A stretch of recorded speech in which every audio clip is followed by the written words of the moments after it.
교회란 무엇일까요? 교회가 뭘까요?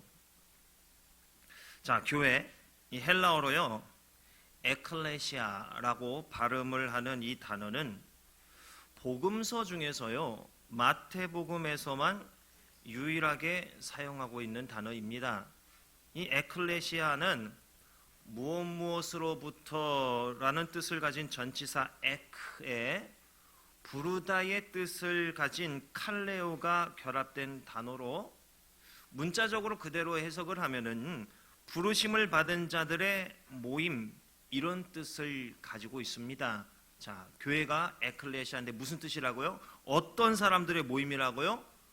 부름받은 자, 부르심을 받은 자들의 모임이에요. 자, 이러한 어원적인 의미로 볼 때 교회란 세상으로부터 하나님 나라 백성으로 부르심을 받은 자들의 공동체라고 할 수가 있어요. 여러분 모두가 하나님의 부르심을 받았더라는 거지요. 자, 부르심을 받은 자들의 공동체가 교회라는 거예요. 자, 여기서 부르심을 받은 자란 무엇을 말하는 것인가? 세상으로부터 하나님 나라 백성으로 부르심을 받은 자라고 했어요. 이전에 세상 사람이었는데 부름을 받은 후 하나님 나라 백성이 되었다는 거예요. 즉 하나님의 부르심에 대한 확신이 있는 사람들의 모임이 교회라는 겁니다.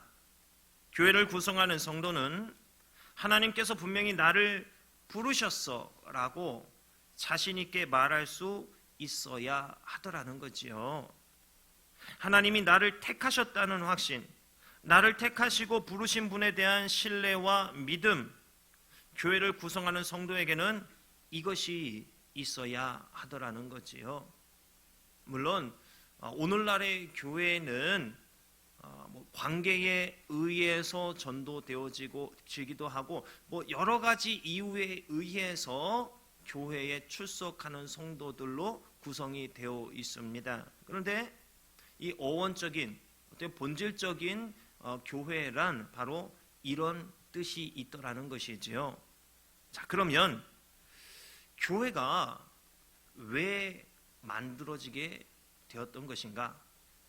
이 땅에 교회가 왜 생성이 되고 지금까지 이어지게 된 것인가?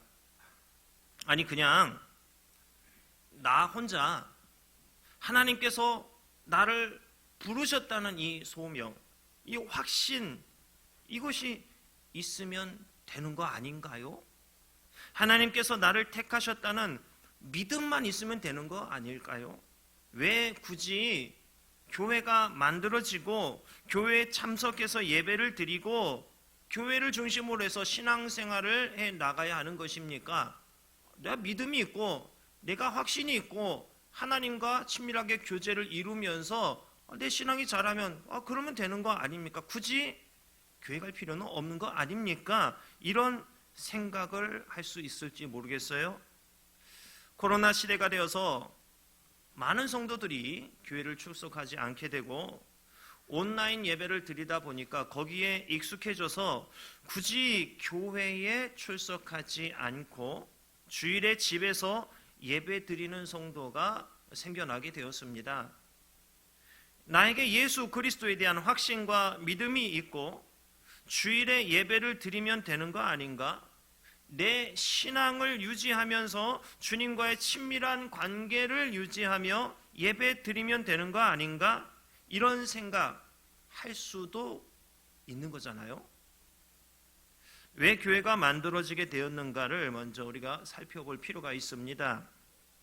만약 교회가 만들어질 필요가 없었더라면 초대교회 성령 강림 사건이 일어난 후에 120여 명의 제자들은 거기서 바로 흩어져서 복음을 전하는 일을 하면 되었을 겁니다. 굳이 모여서 떡을 떼고 나누고 찬송하고 예배드리고 함께 그럴 필요 없이 그냥 각자 그냥 누구는 소아시아, 누구는 어디 유럽, 누구는 어디 이렇게 흩어져서 그냥 개인 플레이로 전도하고 혼자 예배드리고 그러면 됐을 거예요. 그런데 하나님은 예루살렘에 교회 공동체가 형성하게 하셨고, 교회가 든든하게 세워지자 이 예루살렘의 외부적인 압력, 핍박을 통해서 성도가 세계 각처에 흩어지게 하셨어요. 그래서 복음이 세계 곳곳에 전해지게 하셨습니다. 세계로 전해지기 전에 그들 안에 모임을, 교회를 형성하게 하셨어요. 그리고 이 교회 생활을 하던 이 성도들이 흩어져서 세계 각지에서 복음을 전하면서 복음이 전해지는 곳마다 교회가 세워지게 하셨어요. 이스라엘의 역사를 보면 구약 시대에는 출애굽한 이후로 성막이 세워졌습니다. 그래서 이스라엘 공동체가 성막 중심의 삶을 살아요. 약속의 땅에 들어간 이후로는 성전을 짓습니다. 그래서 성전 중심의 삶을 삽니다. 시간이 흘러서 성전이 무너지게 됩니다. 그래서 이스라엘 사람들의 세계 각국으로 끌려가요. 흩어지게 돼요. 그러자 회당을 지어서 회당 중심의 삶을 살게 됩니다. 신약 시대에 이르자 성령 강림 사건이 일어나게 되고, 이 사건 이후로 기도하고 복음을 전하고 가르치는 사역을 교회 공동체를 통해서 하게 됩니다. 교회가 전도, 양육, 구제 이런 일들을 담당하면서 성도가 교회 중심의 삶을 살게 되어요. 이런 형태가 지금까지 이어져 오게 됩니다. 왜 성막, 성전, 회당, 교회 중심의 삶을 사는 것인가? 성경은 성도 한 사람 한 사람을 지체라고 표현합니다. 지체와 지체가 모여서 이루어지는 것이 몸이에요. 지체와 지체가 모였다는 것이 어떤 의미인가?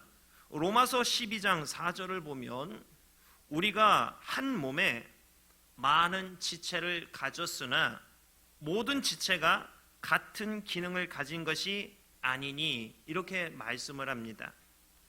각자가 다른 기능을 가진 지체라는 거예요. 눈의 기능, 코의 기능, 팔의 기능, 다리의 기능을 하는 각 지체가 모여 몸을 이룬 것이 교회 공동체라는 거죠. 각자 다른 기능을 가지고 있다는 것이 교회에서 어떤 역할을 하게 되는 것인가? 로마서 12장을 보면 우리에게 주신 은혜대로 받은 은사가 각각 다르니, 혹 예언이면 믿음의 분수대로, 혹 섬기는 일이면 섬기는 일로, 혹 가르치는 자면 가르치는 일로, 혹 위로하는 자면 위로하는 일로, 구제하는 자는 성실함으로, 다스리는 자는 부지런함으로, 긍휼을 베푸는 자는 즐거움으로 할 것이니라. 이렇게 말씀을 합니다. 무슨 말인가? 한 사람이 모든 것을 다 갖출 수가 없는 거예요. 예언, 섬김, 가르침, 위로, 구제, 다스림, 긍휼 등을 한 사람이 다 만족시킬 수가 없는 거예요. 사람마다 기질이 있죠, 그렇죠? 어떤 사람은 꼼꼼한 이런 일을 아주 흥미를 느끼면서 이걸 잘하는 사람이 있고, 어떤 사람은 이 꼼꼼한 일을 하라면은 막 미쳐버릴 것 같고 막 이걸 못 견디는 사람이 있어요. 어떤 사람은 밖에 돌아다니면서 사람을 만나는 것을 아주 이걸 즐기고 이걸로 인해서 에너지가 충족되는 사람이 있고, 어떤 사람은 돌아다니면은 그 집 밖에 한 걸음 나가는 순간부터 배터리가 조금씩 방전되듯이 힘이 쪽쪽쪽쪽 빨려나가는 그런 성향을 가진 사람이 있어요. 모든 상황을 한 사람이 다 만족할 수가 없더라는 것입니다. 나라는 자의 기능은 눈인데, 눈이 어떻게 손의 기능을 할 수가 있겠습니까? 눈은 앞을 보는 일을 할 수 있는 것이지, 눈이 만지거나 눈이 듣는다거나 눈이 붙들거나 걷는다거나 그런 기능을 할 수가 없습니다. 자, 이런 서로의 기능이 모여서 온전한 몸을 이루게 하는 거예요. 그래서 교회에 다양한 사람들이 모여서 교회 안에도 참 할 일이 많아요.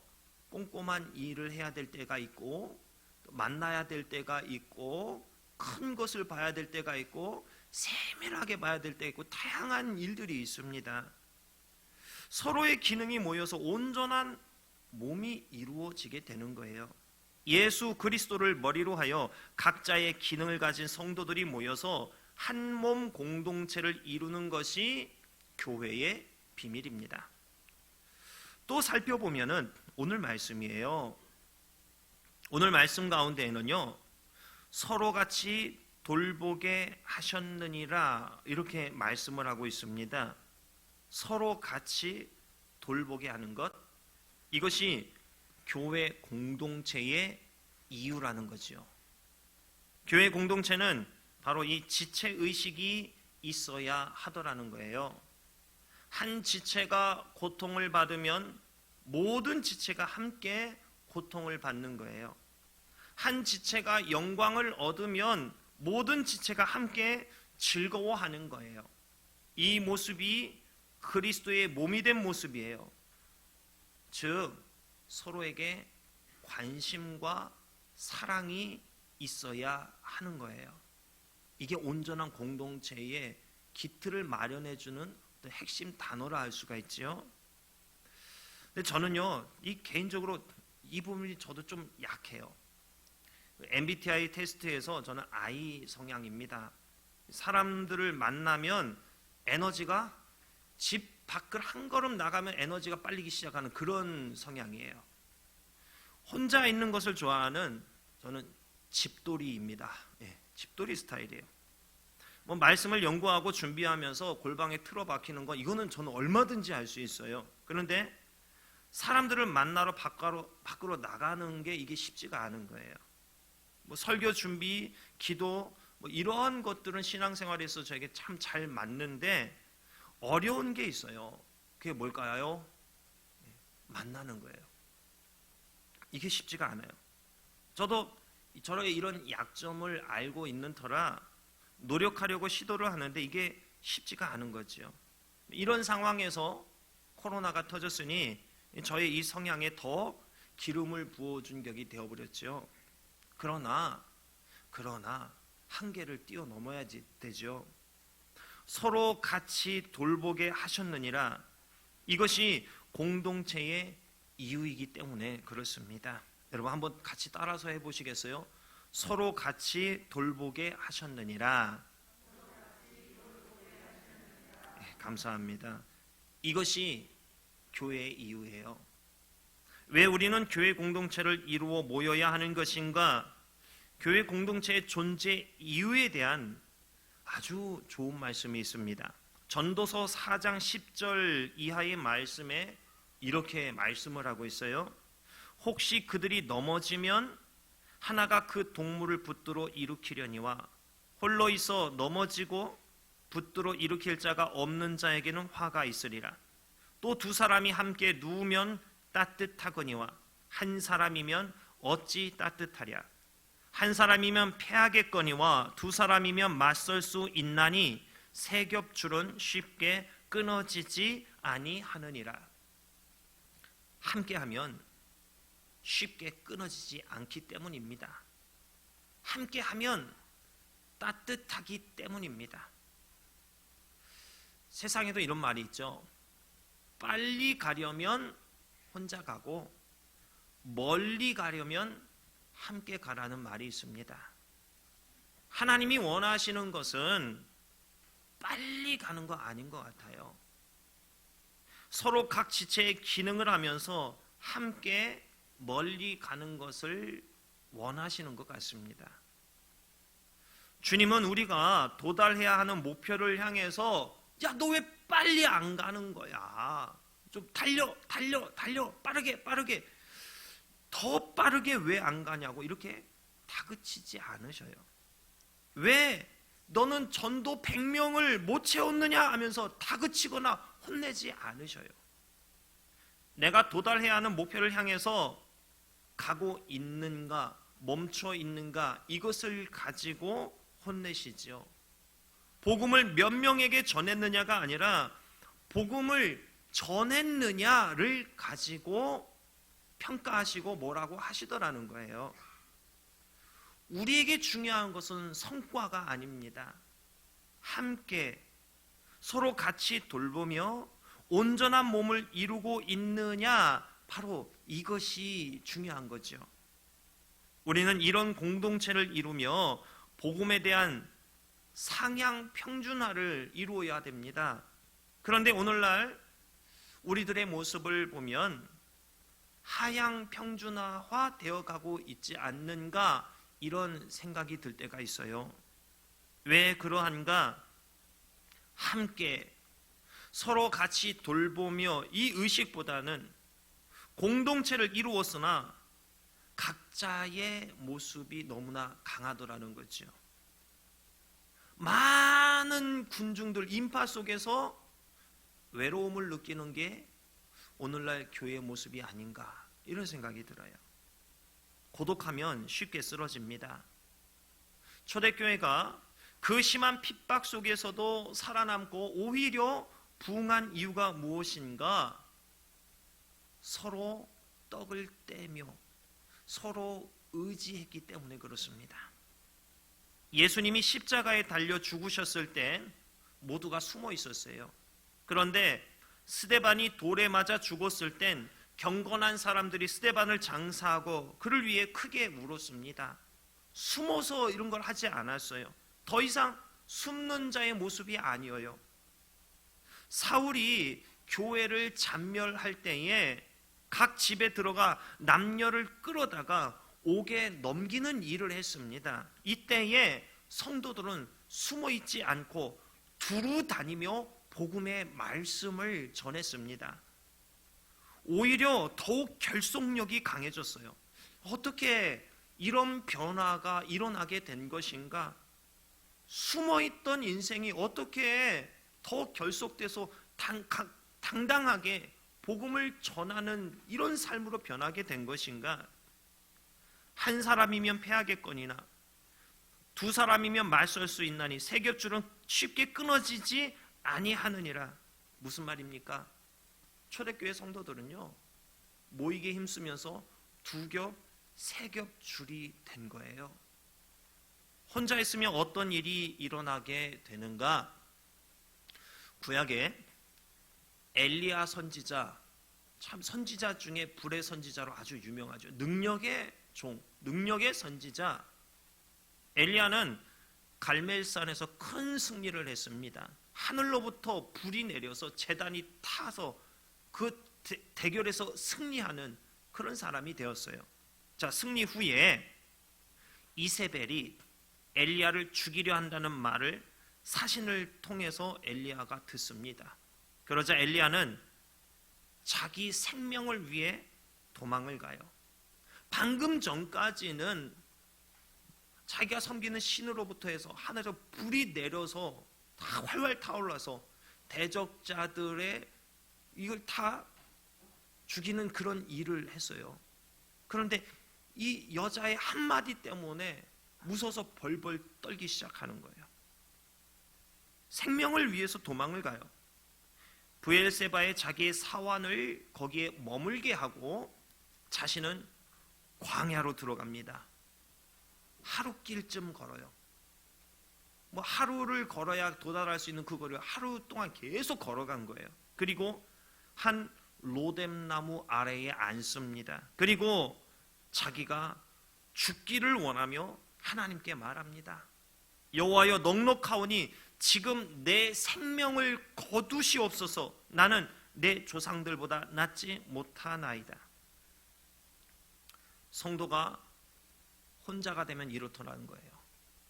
아무리 불이 내려오게 하는 선지자라 할지라도, 아무리 큰 승리를 거두고 내가 섬기는 하나님이 진짜 하나님이고 살아계신 하나님이야, 참신이야, 이거를 증명해내는 일을 했다 할지라도 성도가 혼자면 이렇게 되는 거예요. 방금 전에 큰 승리를 했음에도 불구하고 금방 좌절해 버리는 거예요. 오늘날로 표현하자면 금방 우울증에 걸려서 죽기를 바라는 상황에까지 쉽게 이르게 되더라는 거예요. 하나님의 능력을 체험한 사람이 쉽게 이렇게 뒤집어지는 거예요. 자, 이것 때문에 교회 공동체가 존재하는 것입니다. 함께 서로 같이 돌보며 이거예요. 여러분은 어떤 존재인지 아십니까? 여러분은요, 베드로 전서 2장 9절에서 이렇게 표현을 해요. 너희는 택하신 족속이요, 왕같은 제사장들이요, 거룩한 나라요, 그의 소유가 된 백성이니 이는 너희를 어두운 데서 불러내어 그의 기이한 빛에 들어가게 하신 이의 아름다운 덕을 선포하게 하려 하심이라. 여러분 말씀해 보세요. 따라해 보세요. 택하신 족속이요, 왕같은 제사장들이요, 이번에 옆에 분을 보면서 거룩한 나라요, 그의 소유가 된 백성입니다. 예, 여러분이 이런 존재입니다. 우리는 서로에게 이런 존재임을 일깨워주는 존재가 되어 주어야 돼요. 그게 교회 공동체의 이유입니다. 서로를 세워주는 거예요. 그럼에도 불구하고 서로를 향해 좋지 않은 생각과 말을 하는 것은 교회 공동체 일원으로서의 자격을 상실해 가는 것과 같은 거예요. 교회 공동체로서의 능력을 내 입술로 다 쪽쪽쪽쪽 빨아먹는 거예요. 여러분, 절대로 이 모함하는 말을 하지 마세요. 이는 이 교회 공동체를 허무는 일이 되는 것입니다. 왜 많은 성도들이 교회의 염증을 느끼고 떠나가는 일이 일어나는 것입니까? 이는 교회를 이해하지 못하는 성도의 모습 때문에 그렇습니다. 함께 서로 같이 돌보며 택하신 족속, 왕같은 제사장, 거룩한 나라, 그의 소유가 된 백성, 이 모습을 나타내야만 하는데 그게 안 되는 거예요. 이거 분명 회개해야 할 모습입니다. 여러분, 오늘 이 말씀을 통해 교회가 어떤 일을 감당해야 하는지, 서로가 어떤 존재가 되어 주어야 하는지에 대해서 우리는 살펴보았습니다. 이제는 확실히 알게 되었어요. 여러분은 베드로전서에서 말씀하듯이 참 고귀한 존재입니다. 그것을 통해서 하나님 나라 확장의 일을 함께 감당해야 할, 어떻게 보면 영적 전쟁터에서의 전우입니다. 전우. 함께 총부리를 겨누고 대적을 향해서 싸워야 되는데 그 총부리가 서로를 향해 있으면 어떻게 되겠습니까? 대적과 싸우기도 전에 스스로 망하게 되는 것 아니겠습니까? 여러분, 서로를 좀 이해하고 감싸주시기 바랍니다. 서로를 격려해 주세요. 그리고 세워주세요. 이게 마음이 잘 안 맞는다 할지라도 우리가 해야 되는 거예요. 내 성향이 간지러워서 못해요. 저는 이런 거 못해요. 해야 됩니다. 해야 돼요. 이것도 한계를 뛰어넘는 모습이에요. 안 되면 성령께 구하세요. 성령의 능력은 여러분을 불가능함이 없는 존재로 이끌어 주십니다. 할 수 있게 해야 돼요. 여러분, 이제 남은 건 뭘까요? 우리가 실천하는 것입니다. 우리가 이 말씀을 가지고 붙들고 이 말씀대로 변화하는 것입니다. 오늘 말씀을 여러분 가슴 깊이 새겨두시기 바랍니다. 우리는 함께하는 존재예요. 우리는 서로를 돌봐야 하는 존재예요. 그러면서 하나님 나라를 이루는 우리 교회 공동체 일원이 되어가는 것입니다. 올해는 제가 셀 모임에 좀 더 집중하려는 이런 기도하면서 이런 마음이 생기게 되었습니다. 안 하던 셀 모임을 갑자기 하려면은 쉽지는 않을 거예요. 가능보다 불가능한 이유와 조건들이 눈에 더 쉽게 뜨이게 될 것입니다. 그러나 이거 넘어서셔야 됩니다. 어떻게든 가능하게 하여서 그것을 통해 하나님 나라가 셀 안에 먼저 이루어지는 것을 경험하셔야만 하는 것입니다. 그럼 그냥 시간이 되어서 그냥 모이는 거 아닙니다. 교회의 본질, 오늘 교회에 모여야 하는 이유, 이것을 늘 생각하세요. 여러분, 셀은 우리 노아 읍교회를 구성하는 가장 작은 단위의 교회라고 할 수 있어요. 먼저는 가족이 있겠지만은 우리가 공식적으로 모이는 가장 작은 단위의 교회입니다. 여러분은 그 교회를 섬기는 분들이에요. 그래서 올해는 어떻게든 이 셀 모임을 통해서 이 교회의 교회됨의 이 모습이 회복되어서 서로 함께 하시기 바랍니다. 함께 격려하고 함께 서로를 세워주시기 바랍니다. 셀 모임 할 때에 이 좌절됐던 마음에 다시 회복되는 역사가 일어나고, 셀 모임을 통해 서로의 관심과 사랑이 더욱더 확대되고 증폭되어서 그것을 통해 하나님의 일들을 섬겨 나가는 저와 여러분 될 수 있기를 주님의 이름으로 축원합니다.